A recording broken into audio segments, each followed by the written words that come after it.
Imagine donating your time, your research, maybe even your money to what you believed was a noble cause, a non-profit dedicated to protecting humanity. Years later, you wake up and discover that same non-profit now controls equity in a company worth over $100 billion. You thought it was charity, but someone just turned it into the deal of a lifetime. If you've ever felt betrayed by a corporation or seen a so-called good cause turn into a money-making machine, hit that like button, subscribe, and get ready. Because today's story is about one of the most shocking business transformations of our time, where altruism met capitalism, and the fallout left thousands feeling used. Back in 2015, when OpenAI was born, the mission was simple, bold, even idealistic. We're here to ensure artificial intelligence benefits all of humanity. It was launched as a non-profit, backed by big names Elon Musk, Samaltman, and other Silicon Valley visionaries.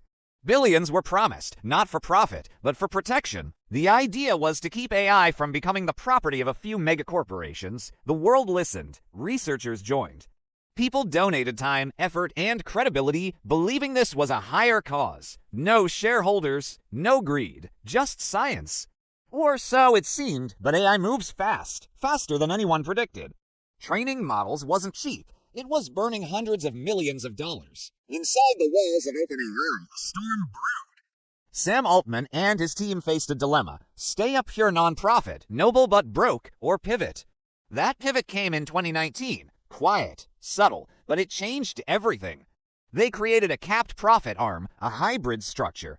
Technically still under the nonprofit's control, but now investors could earn returns. Not infinite profits, but capped ones. It sounded safe, controlled, harmless, but the seed had been planted.